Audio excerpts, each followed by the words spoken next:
Welcome back to Mayhem Reviews. We're going to review Spider-Man Into the Spider-Verse. So this movie kind of like brings together all these different Spider people, and it's really kind of Miles Morales' story, who you know from like the comics and like the new video game he shows up in. Yeah, it's really his story, his origin story. I kind of like that they did that because like we've seen Peter and we're kind of done with that now. Yeah, no. It was very refreshing because before you'd be like, it's another Spider-Man movie, the origin again. Peter this time it was different though, so it made it actually feel like nice to see because everyone knows Peter Parker, no one really knows Miles Morales unless you actually know what the Spider-Man universe. Yeah, it was good to finally get like the mainstream kind of like treatment for Miles because like he is a cool character. He's got like a very interesting story. And without getting into spoilers, I like the relationships that he has with like his dad and his uncle. I kind of knew where the uncle thing was going because, you know, from the comics and all that kind of stuff. But like it was still very cool to see told in a big screen movie kind of way.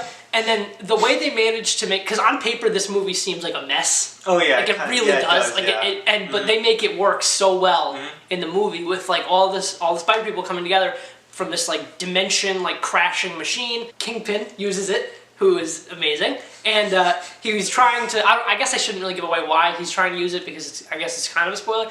But he's using it to bring someone back from his life, or two people back from his old life. So he's doing that, and then something goes wrong, obviously, and then all these different Spider people come into the same universe, and it's Miles' universe, and that's where we have our movie. So, what did you think of? It was really, really good. Yeah, I really liked it. I love this movie. Yeah, it's great. It had like the perfect tone for what it needed to be. Definitely, it's got that same kind of like frantic energy as like the Lego movies and stuff, which makes sense because it's Phil Lord and Chris Miller. It's like the same, you know, directing team, but I don't think they directed. I think one of them wrote it and then they both produced it, and they were both supposed to do Solo. So Solo probably would have been a much better movie if they kept him on, but whatever. But yeah, no, I really enjoyed this movie. I think the animation style is like something you've never seen before. It's really good. Super innovative, and like apparently Sony's trying to like patent it. Is that? I think you might have told me that. I think Will did. Okay, Will did? Yeah. So they're trying to patent that like technology and like kind of make it their own, which I really think is cool because like I would love to see. They've already announced like a sequel, spin-offs. Like I would love to see all that. From this one movie, you could see a like billion movies just like in the thought process of the creators. And I think that's awesome because while that can be a little bit annoying where it's like, oh, you guys are just trying to set up a bunch of things, it just works because like there's such like a rich like there's such rich characters here that you can just adapt and like make different movies for, and it would be really cool. I thought the villains were really good. Obviously you have Kingpin, but then you have like appearances from other villains like the Prowler, Green Goblin, Scorpion, Doc Ock, which they do something very interesting with Doc Ock we'll get into when we do spoilers, but I thought that all worked really well and they managed to not make it seem like a big mess. So. It sounded like Amazing Spider-Man 2, where at the end they're just like, let's cram all these people at the end, and then they never. And then Amazing Spider-Man 2 is trying to set up more, and that feels like a setup movie, and this doesn't. It just feels like a really original, like cool story. Do you think this could have worked in live action? No. Because they kind of like, I read articles where they kind of like tried to make the characters look a little bit like the actors, and you kind of see it, but I don't think you could have made it work with like the pig and stuff. No. It would have just been weird. Especially since you have a noir Batman. Yeah, Spider-Man. You have the noir Spider-Man, and you have the Asian Japanese Spider-Man. Penny Parker. Yeah. And those styles are different, so I know. It makes it really nice. It does. It makes the animation really helps because it looks like just like different worlds colliding because they're all different animation styles. It's very cool. They would have to get it really right to make it work. Yeah, you're right. So I guess we can give like our closing thoughts before we get into spoilers. So overall, I love this movie. It's probably like one of my favorites of the year for sure, and I just think it's like pretty much near perfect. I think it was. I think it's my favorite Spider-Man movie. I think it's better than Homecoming.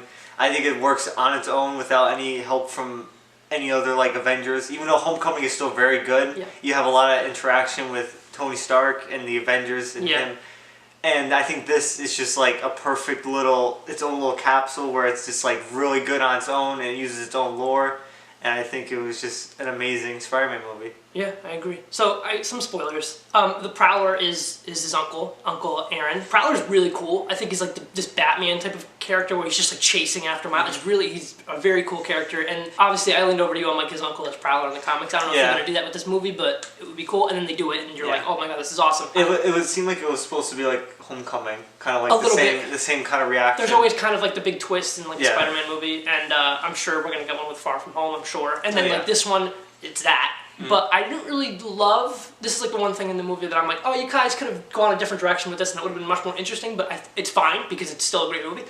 they kind of do the Uncle Ben thing. I know they did, yeah. Where they, you know, they kill the uncle. I thought it was kind of interesting. Like as he died, I'm like, it was kind of like Uncle Ben. But I thought it was kind of like again, it was like a different kind of twist on it. Right. That made it no, I agree. good. I just think it would have been a lot cooler if like you leave him around as the Prowler. That's true. He's working for Kingpin, and then he's kind of like balancing like this, like, oh, I don't want to kill my nephew, and like it would have been very interesting in like sequels if like, you know, he's trying to get Miles to like do things for him. Yeah. And then Miles is like, I look up to this guy, but he's a bad guy. That's true. But I also have my father. That could have been, really that nice could have police been officer. interesting. Yeah. It could have been cool, but I mean, it's fine because like this, it's a very emotional thing and it works. I thought like it was very interesting at first because the trailers kind of mislead you, and they're like they make you think that like, oh, Jake Johnson, who's the Peter Parker that's kind of like a slob. Oh yeah, is the main Spider-Man in this movie. You see the trailers where it's like Peter Parker's gravestone and stuff, and if you stayed for the end of the Venom credits, you see him at the cemetery and all that stuff.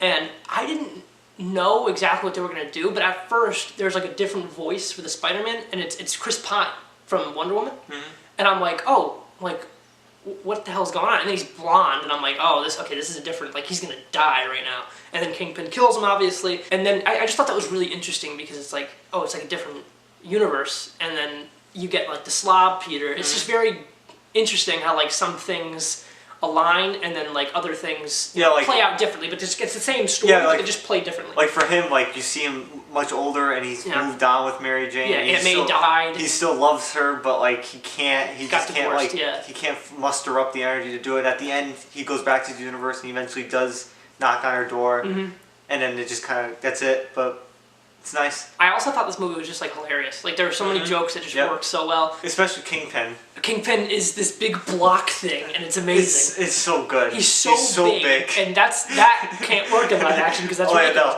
But there are scenes where just, you know, Kingpin's whole body takes up the screen, and it's amazing, and it's hilarious. And every time he's on screen, I was laughing because he's just so big. And the Doc Ock twist that they kind of do.